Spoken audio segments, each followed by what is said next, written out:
이제 오늘은 하나님의 뜻 세 번째 시간입니다. 오늘은 헌금에 대해서, 근데 그냥 헌금은 아니고 무엇이 바른 헌금인가에 대해서 좀 원론적인 부분과 또 실질적인 내용을 같이 연결해서 한 8가지 항목을 설명을 드려야 되니까 조금 바쁘게 진행을 하도록 하겠습니다. 우선 2절을 좀 보십시다. 2절. 환난의 많은 시련 가운데서 그들의 넘치는 기쁨과 극심한 가난이 그들의 풍성한 연보를 이렇게 돼 있어요. 연보. 여러분, 연보라는 말 요즘 안 쓰죠? 요즘은 다 헌금이라고 합니다. 물론 개념은 같은데 사실 이 연보라는 말은 좀 옛날 말이죠. 옛날 우리 어머니들이 아이들 교회 주일날 등더미로 보낼 때 너 연보돈 챙겼니? 연보돈 그랬어요.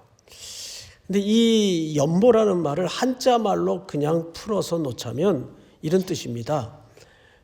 버릴 연 좀 띄어서 읽어야 돼요. 뉘앙스가 좀 그렇죠. 버릴 연에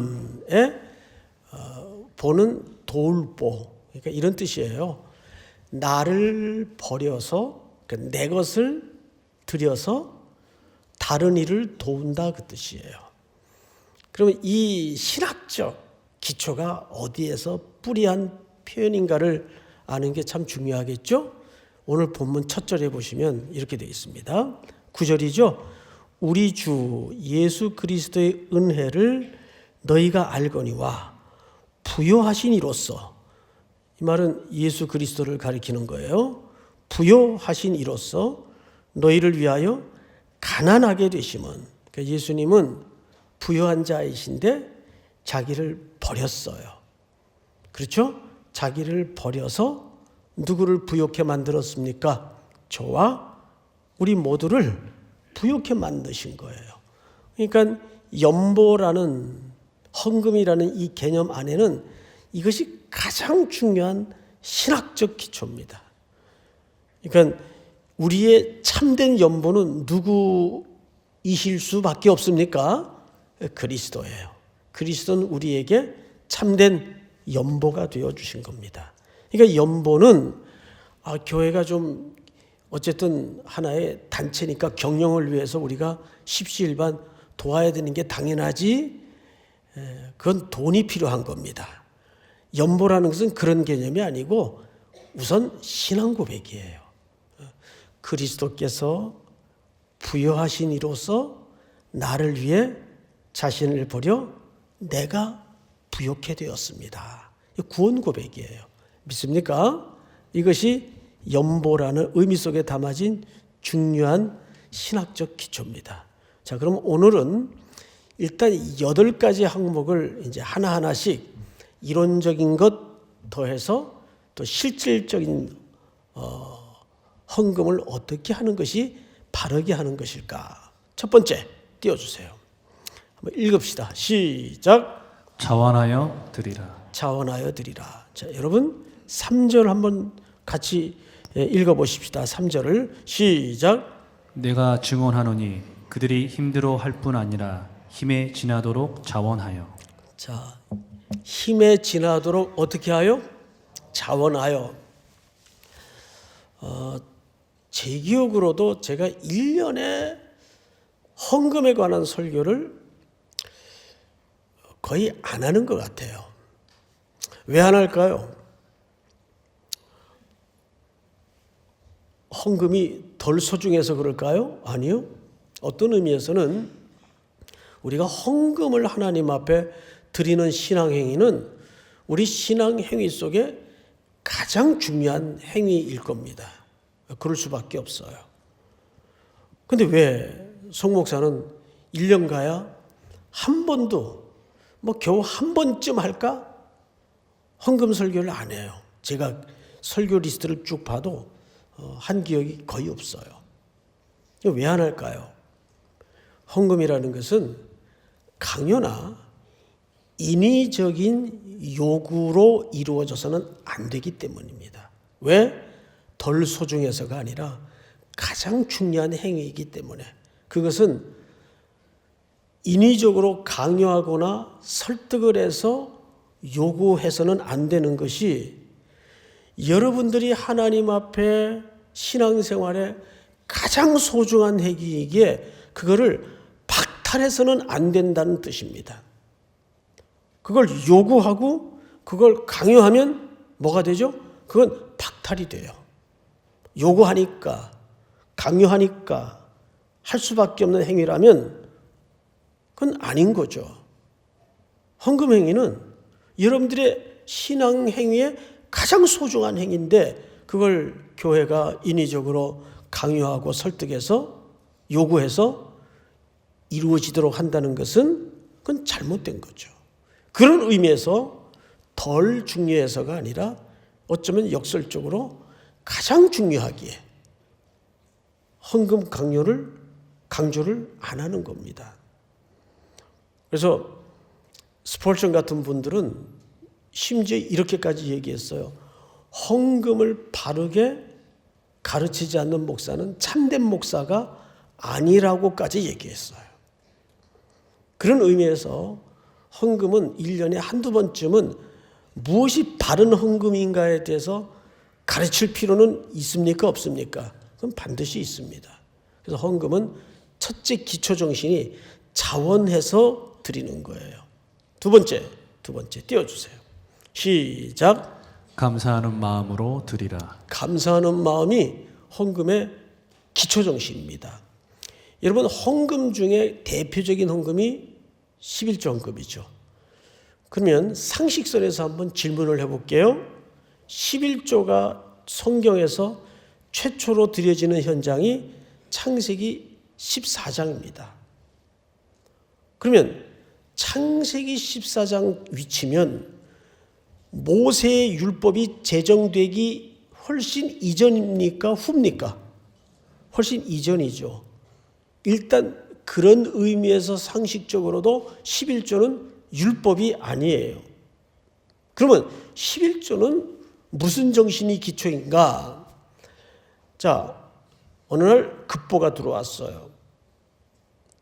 아브라함의 조카 롯이 국의 부적이 엉켜붙은 전쟁통에 싹 붙들려가고 다 빼앗겼다는 급보가 들어왔어요. 그래서 아브라함이 318명의 집에서 키운 가신을 데리고 전쟁에 뛰어듭니다. 다 찾아서 회복해서 돌아오는데 두 왕이 마중을 나와요.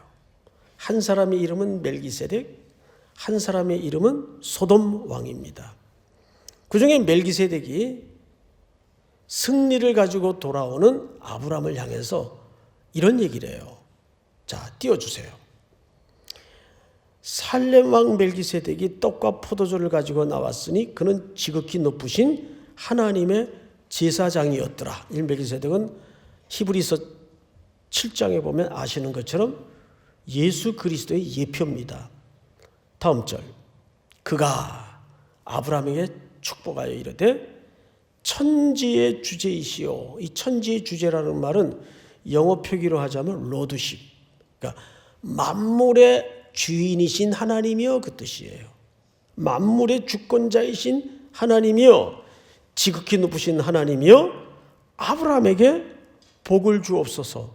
시제는 미래형으로 썼지만 이 말은 이런 뜻이에요. 아브라함,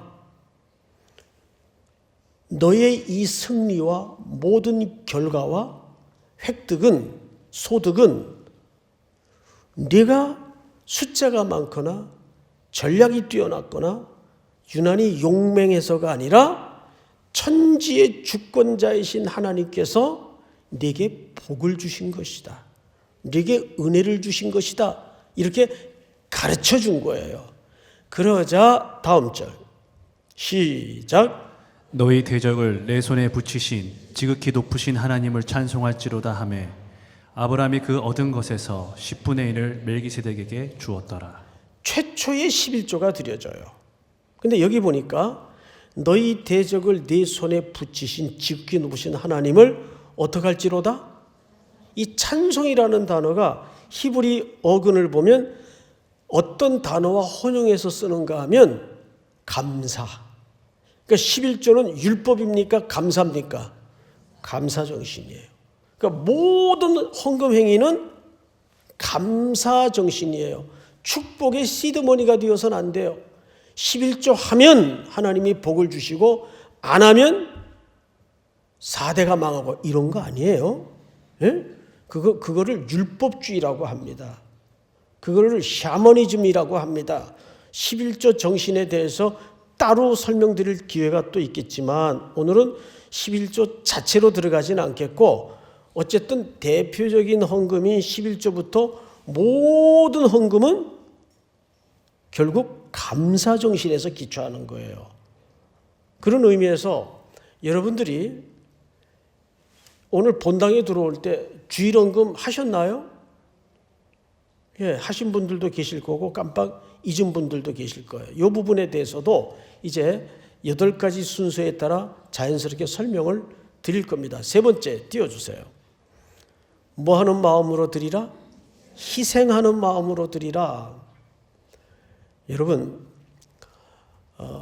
돈이 남는다고 헌금을 합니까? 아닙니다. 그럼 돈이 없다고 헌금을 합니까? 헌금을 안 합니까? 아닙니다. 어느 선교사님이 선교지에 급한 사정이 생겨서 모금을 하러 나왔어요. 근데 저를 찾아왔습니다. 선배님, 참 속상해요. 뭐가 그렇게 속상해? 이분은 제발 좀 헌금 좀 안 했으면 좋겠을 뿐이 그렇게 헌금을 하네요. 정말 있는 사람들은 헌금 안 하고 어느 분이 그렇게 헌금 안 했으면 좋겠는데 어느 여집사님인데 혼자 사세요. 그러니까 하루하루 벌어서 사시는 분인데 교통사고가 났어요. 그래서 거기서 이제 보상금이 조금 나온 겁니다. 근데 이 선교사님 현지에 그렇게 다급한 소식을 듣고 병상에 누워서 그 보상금을 몽땅 헌금을 한 거예요. 누구를 통해서 직접 올 수가 없으니까. 그러니까 이 선교사님이 하는 얘기가 이런 분들은 좀 헌금 안 했으면 좋겠는데 굳이 그렇게 헌금을 한다고. 그러니까 돈이 없다고 헌금을 안 하는 것도 아니고 돈이 있다고 또 헌금을 하는 것도 아니에요. 그러니까 헌금의 가장 중요한 것은 뭐냐 하면 자기를 버리는 마음이 없이는 헌금이 되겠어요? 자, 우리가 헌금을 해요. 그럼 자기를 드리는 거예요. 여기에는 이면의 역설이 또 하나 남아있는 것은 무슨 뜻인가 하면 나는 이 물질로 내 인생이 기초되어 있질 않습니다. 이 고백이 함께 묻어서 드리는 거예요. 내가 먹고 입고 사는 것은 주님의 은혜로 삽니다. 라는 차원에서 예물을 드리는 행위가 되는 거예요. 그리고 이 모든 것은 주님이 주신 것입니다. 라는 적극적인 의미와 함께. 그래서 감사정신과 함께 희생하는 마음으로 드리는 것이 세 번째 원리입니다. 네 번째. 시작. 헌금은 특권이다. 헌금은 특권이다. 오늘 본문 4절을 좀 보십시다. 이 은혜와 성도 섬기는 일에 참여함에 대하여 우리에게 간절히 구하니, 이 본문만 봐서는 무슨 뜻인지 모르겠죠. 자, 이 본문에 담아진 이유를 설명을 좀 드리겠습니다. 지금 예루살렘 교회면 본부교회죠. 초대교회 본부격 교회입니다. 본부교회에 큰 기근이 발생을 했어요. 그래서 어렵다는 소식이 얼마나 심했는지 주변 이방 땅에까지 쫙 퍼졌는데 이 소식을 예루살렘 교회로부터 도움받던, 그래서 개척이 된 여러 이방 땅의 교회들이 듣게 됐어요. 그래서 그 이방 땅의 연약한 교회들이 십시일반 헌금에 참여하겠다고 원하는 겁니다. 자, 4절을 다시 보세요. 이 은혜와 성도 섬기는 일에 참여함에 대하여 우리에게 간절히 구하니, 원래 간절히 구하는 것은 도움이 필요한 자가 구하는 겁니까? 돕고 싶은 자가 구하는 겁니까? 도움이 필요한 자가 구하는 거죠. 근데 여긴 지금 반대예요. 이걸 좀 정확히 살린 다른 번역 버전을 띄워드릴게요. 띄워보세요. 같이 읽습니다. 시작. 그들은 성도들을 구제하는 특권에 동참하게 해달라고 우리에게 간절히 청하였습니다. 여기 놀라운 단어 하나가 눈에 띄죠. 그들은 성도를 구제하는 뭐에 동참하게 해달라고? 특권. 그러니까 이방 땅의 어린 연약한 교회들이 이렇게 된 거죠. 우리가 돕고 있는 미자리 교회들이 우리 교회 소식을 들었어요. 야, 삼일교회 지금 재정이 없어서 다 굶고 앉았대. 야, 그러면 우리가 은혜를 받았는데 이럴 때 가만히 있어서 되겠느냐? 우리 헌금하자 해서 십시일반으로 그 헌금에 동참을 좀 하게 해달라고. 근데 그걸 여기서 뭐라고 표현했죠? 그들은 성도들을 구제하는 일에 특권에 동참하게 해달라고. 그 헌금하는 행위를 뭘로 이해했죠? 특권, 프리빌리지, 특권이라고 이해를 했어요. 영어 NIV 성경에도 보면 이걸 프리빌리지, 즉 특권이라고 표현을 했어요. 그러니까 헌금은 특권이에요. 아무나 하는 게 아니란 말이에요. 하나님은 전능하십니까? 아닙니까? 전능하시죠. 그러면 그렇게 십시일반 안 모아도 하나님이 그 해결 못할까요? 해결할 수 있죠. 근데 왜 헌금하라 그러죠? 하나님은 하나님의 스페셜한 어떤 일에 대해서는 가장 귀하게 사랑하는 그 누군가와 이 일은 꼭 좀 함께하고 싶다는 부름이 뭐예요? 헌금애로 부르는 거예요. 그러니까 이 사람들은 그걸 정확히 이해하고 그 특권에 나도 좀 초대해달라고 오히려 도와주는 사람이 구하고 있는 거라고요. 믿습니까? 그래서 헌금은 뭐예요? 특권이에요. 특권. 돈이 있다고 헌금하는 게 아니에요. 드리고 싶은 마음이 있어야 돼요. 그래서 교회는 돈으로 움직여서는 안 되고 헌신하고자 하는 마음들이 모두와져서 교회가 움직여져야 돼요. 믿습니까? 다섯 번째. 즉흥적으로 하지 말라. 즉흥적으로. 이게 얼마나 중요한 내용인가 하면, 자, 고린도후서 9장을 띄워주세요. 다 같이 시작. 그러므로 내가 이 형제들로 먼저 너희에게 가서 너희가 전에 약속한 연보를 미리 준비하게 하도록 권면하는 것이 필요한 줄 생각하였노니 이렇게 준비하여야 참 연보답고 억지가 아니니라. 과거에는 이제 이런 경우가 있었어요. 부흥회라는 걸 해요. 그러면 이제 거의 부흥회들이 다 목적형 부흥회를 합니다. 뭐 교회 건축을 앞두고 교육관 신축을 앞두고 그 목적을 위해서 이제 집회를 해요. 그러면 이제 보통 마지막 날 같은 때 이제 강사님이 분위기를 잡습니다. 딱 마지막 날 설교 끝난 다음에 이 조명을 아주 은은하게 꺼요. 무드를 잡아놓고 그다음에 BGM을 아주 구성진 CCM을 틀어요. 그리고 나서 이제 마이크를 잡고 멘트를 이제 합니다. 여러분 인생은 어차피 한 번 사는 것입니다. 뭐 이렇게 이제 슬프게 시작을 하면 이렇게 감성적인 분들은 또 그때 은혜가 빨리 올라와요. 은혜가. 그래서 여러분 여기 이 교회가 다급하고 어려운 때에 1억 하실 분 안 계십니까? 1억.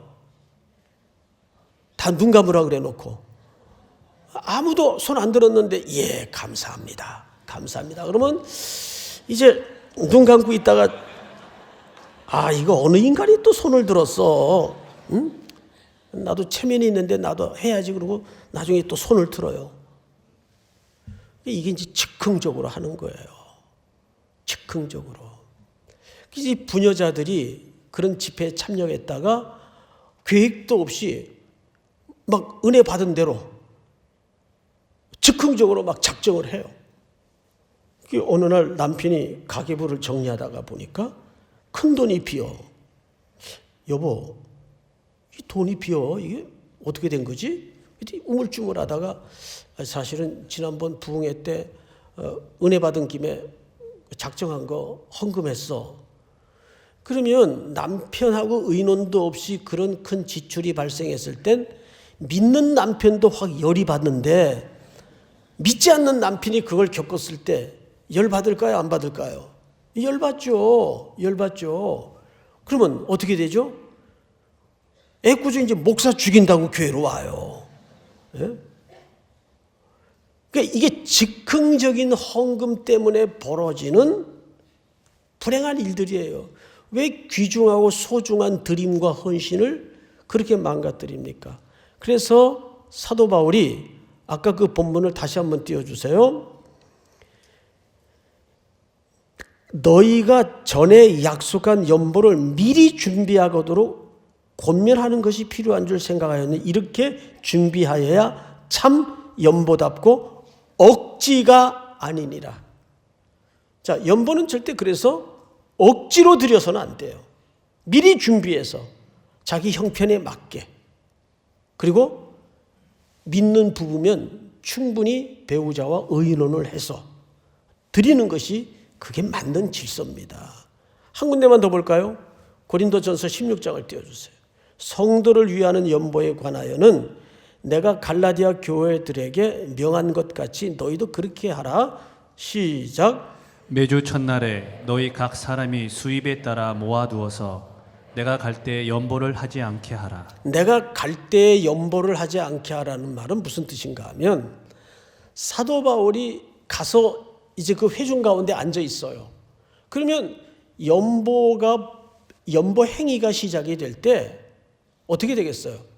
사도 바울 얼굴 보고 연보하는 경우들이 생길까요? 안 생길까요? 그 앉아 있는데 생긴단 말이에요. 그러면 그게 하나님 앞에 드리는 연보입니까? 사도 바울에게 드리는 연보입니까? 그건 사도 바울에게 드리는 연보예요. 아시겠어요? 그러니까 연보는 얼마이든 간에 형편과 수준에 맞게 그 사람과 하나님과의 관계만으로 드림이 돼야 돼요. 예를 들어 우리도 저 뒤에 헌금하면 놓지 않고 시간마다 헌금 그 바구니 돌리면 훨씬 더 나와요. 그건 참된 연보가 아니란 말이에요. 바구니 안 돌려도 주일 날이면 하나님 앞에 주일 헌금 딱 미리 준비해서 들어올 때 정신 차리고 있다가 드리고 예배를 드리는 것이 맞는 거예요. 즉흥적인 헌금이 되면은 그건 감정적이고 인위적인 헌금이 될 수밖에 없단 말이에요. 또 사람의 체면을 따라 헌금을 드리는 행위가 될 개연성이 많다 그 뜻이에요. 다음 여섯 번째.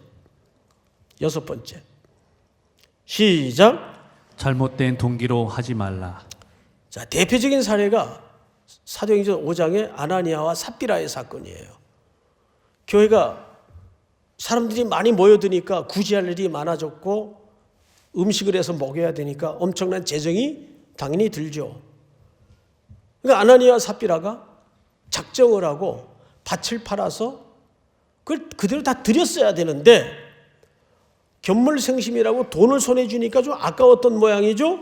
일부를 뗐어요. 그런데 사람은 속일 수 있지만 하나님을 어떻게 속여요? 그 자리에서 시간차로 부부가 시체가 되어 떠미어져 나갑니다. 경악할 일이 벌어진 거예요. 초대교회에. 두 가지를 지적했어요. 성령을 속였도다. 두 번째는 성경 본문을 집에 가서 확인해 보시면 아시겠지만 온 교회가 크게 두려워하니라. 크게 두려워하니라. 영적인 두려움에 대한 실체를 확인하게 됐어요. 그런데 이걸 단순히 헌금 띄워 먹으면 천벌을 받는구나 이렇게 잘못 이해하면 안 됩니다. 그 얘기가 아니에요. 사도행전 그 앞에 4장에 보면 어떤 일이 바로 직전에 있었는가 하면 바나바가 교회 형편을 보니까 긴급히 재정이 많이 들겠어요. 그래서 자기도 밭을 팔아서 사도들 발 앞에 전액을 갖다 드렸습니다. 바나바는 그 이름처럼 착하고 지혜가 있으며 성령이 충만한 자였어요. 그분의 원래 이름이 요셉이죠. 바나바는 하나의 별명이에요. 그 원래 이름이 아니에요. 온 교회가 그를 감사해야 하고 칭송했겠죠. 아나니와 삽비라가 보니까 여보, 이러고 있으면 우리 다음 장로 선거 때 좀 불리해지는 거 아니야? 우리도 뭐 가만히 있으면 안 되잖아. 이 동기가 잘못된 거예요. 그래서 작정을 하다가 드리자니 아까운 생각이 들었겠죠. 이거는 돈을 띄어먹은 것도 문제지만 더 중요한 것은 드리는 동기가 대단히 잘못된 거예요. 옳은 동기가 아니죠. 항상 헌금이라는 것은 그 액수가 중요한 게 아니라 하나님과 드리는 자와의 단독적인 드림이어야 맞습니다. 중간에 누구 체면을 보고 또 시기심과 경쟁심에서 그렇게 드려서는 안 돼요. 믿습니까? 7번째, 헌금은 뭐로 드려라? 실명으로 드리라. 이게 뭔 소리예요? 자, 항상 헌금은 어차피 돈이라는 수단을 통해서 드려지다 보니까 돈이 있는 곳에 뭐가 끼어요? 시험이 끼고 사탄이 장난을 해요. 에? 이 말이 무슨 말인지를 정확히 표현할 수 있는 본문이 하나 있어요. 빌립보서 4장 18절을 띄워주세요. 내게는 빌립보서는 이 옥중서신이죠. 사도 바울이 옥에 갇혀서 성도들이 보내준 물품과 헌금을 받았어요. 그래 이제 또 옥살이도 하니까 거기서도 선교도 지원을 하니까 내게는 모든 것이 있고 또 풍부한지라 에바브로 디도편에 너희가 준 것을 받음으로 내가 풍족하니. 이 무슨 얘기냐 하면 원문에 보면 내게는 너희가 보내준 모든 것이 다 도착을 잘했다 그 뜻이에요. 이게 하나의 영수란 말이에요. 그러니까 여러분들도 헌금을 드릴 때 무명으로 하면 안 돼요. 실명으로 해야 돼요. 이거 액수가 적어서 이 재정부원들이 볼 때 좀 이름이 있으면 누구한테 하는 거예요 도대체 헌금을? 재정부에 하는 거 아니잖아요. 하나님 앞에 하는 거예요. 그리고 주보에 이름이 나오는 것도 그걸 여러분 쇼업하기 위해서 이름을 싣는 게 아닙니다. 교회가 여러분들이 귀하게 드린 예물을 잘 받아 정산이 되었습니다. 영수하는 거예요. 그래서 실명으로 드리는 것이 교회를 위해서도 옳은 일이고 여러분들을 위해서도 옳은 일입니다. 믿습니까? 헌금은 반드시 실명으로 하라. 실명으로. 바울도 여러분들이 보내준 모든 것들을 잘 영수하여 도착돼 있습니다. 그 뜻이에요. 자, 마지막 8번째로 헌금은 무엇이다? 하나됨이다. 하나됨이다. 우리 로마서 15장을 좀 볼까요? 그러나 이제는 내가 성도를 섬기는 일로 어디에 갑니까? 성도를 섬기는 일은 헌금을 전달하러 간다 그 말인지 기근이 왔으니까 이방의 조그만 교회들이 거두어준 헌금을 가지고 예루살렘 본부교회 기근이 온 것을 도와주기 위해서 간다 그 말이에요. 이는 마게도냐와 아가야 사람들이 이방 교회죠. 예루살렘 성도 중 가난한 자들을 위하여 기쁘게 얼마를 연보하였음이라. 자, 여러분, 유대인들이 자존심이 얼마나 높습니까? 자존감이 세죠. 그런데 자기들이 도와준 교회들이 모아준 헌금을 예루살렘 교회 성도들이 지금 받아야 돼요. 받았을까요? 안 받았을까요? 예? 받았을까요? 안 받았을까요? 받았어요. 왜? 이건 자존심의 문제가 아니기 때문에. 이럴 수 있어요. 우리가 누군가를 헌금을 통해 도와줘요. 우리 삼일교회가 1년에도 또 매달 어마어마한 액수의 헌금이 미자리 개척교회로 선교사님들에게로 나갑니다. 그러면 우리 속에 우리도 모르는 사이에 은연중 이런 질서가 형성될 수가 있어요. 우리는 돕는 자, 저분들은 도움을 받는 자. 마치 갑과 을의 개념처럼 형성이 심리적으로 생성될 수가 있어요. 맞습니까? 아니에요. 누가 누구에게 헌금을 한다는 것은 돕고 도움의 관계가 아니라 이것은 자, 오늘 본문 13절을 다 같이 읽습니다. 13절 시작. 이는 다른 사람들은 평안하게 하고 너희는 공고하게 하려는 것이 아니요 균등하게 하려 함이니. 뭐하게 하려 함이니? 균등하게. 우리 오늘 찬양대 14절 다 같이 시작. 이제 너희의 넉넉한 것으로 그들의 부족한 것을 보충함은 후에 그들의 넉넉한 것으로 너희의 부족한 것을 보충하여 균등하게 하려 함이라. 여기 두 단어가 등장을 해요. 균등하게 한다. 균등하게 한다는 말은 사회주의자들이 얘기하는 것처럼, 공산주의자들이 얘기하는 것처럼 똑같이 만든다 그 얘기일까요? 아니에요. 여기는 equality, 다시 말해서 동질하게 만든다 그 말이에요. 그러니까 우리가 누가 누구를 돕는다는 행위는 고백이에요.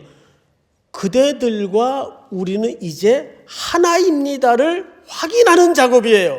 이거는 교제예요, 교제. 도와주는 자도 그래서 예루살렘 교회가 받았어요. 왜 받았을까요? 자존심으로 얘기하면 못 받죠. 그런데 이제 그들과 우리는 진정 하나이구나, 이거를 확인하는 거예요. 영원히 도와줄 수 있는 분은 한 분밖에 안 계세요. 우리는 도울 수가 없어요. 우리는 아무것도 없던 자입니다. 내게 있는 모든 것이 다 받은 거잖아요. 그거를 우리가 또 나누어 주는 것은 그리스도의 구원과 그리스도의 부유한 자로서 가난하게 되심을 우리는 똑같은 고백을 표현하고 그들과 우리는 이제 그리스도 안에서 하나가 되었다는 동질성을 확인하는 작업이지 누가 누구를 돕는 자리가 아니에요. 그 행위도 아니고 그리스도만이 우리를 도울 수가 있어요.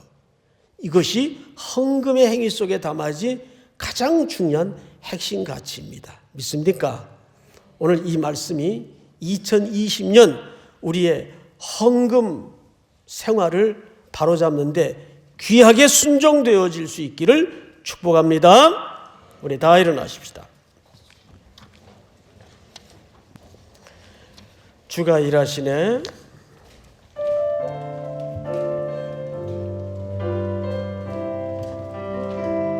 날이 저물어 갈 때 빈들에서 걸을 때 그때가 하나님의 때 내 힘으로 안 될 때 빈손으로 걸을 때 내가 고백해 여호와 이래. 이래 날이 저물어 갈 때 날이 저물어 갈 때 빈들에서 걸을 때 그때가 하나님의 때 내 힘으로 안 될 때 빈손으로 걸을 때 내가 고백해 여호와 이래 주가 일하시네. 주가 일하시네. 주가 일하시네 주가 일하시네 주께 아끼지 않는 자에게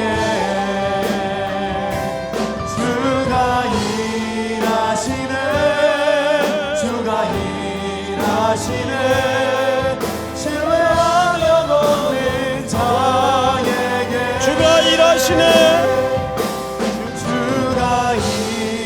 일하시네 주가 일하시네 주께 아끼지 않는 자에게 주가 일하시네 주가 일하시네 신뢰하며 걷는 자에게. 우리 한번 서신 채로 그대로 눈을 감고 오늘은 다른 기도 제목을 다 내려놓고 특별히 우리 지난 헌금 생활에 대해서 또 고칠 부분은 고치고 바로잡을 것은 바로잡고 2020년 오늘 주신 8가지의 원리를 따라 순종하여 살겠습니다 하는 고백을 담아서 우리 다 같이 한번 통성으로 기도하겠습니다. 사랑하시는 아버지 하나님 감사합니다. 오늘도 우리에게 귀한 말씀을 주시고 하나님의 원리를 따라서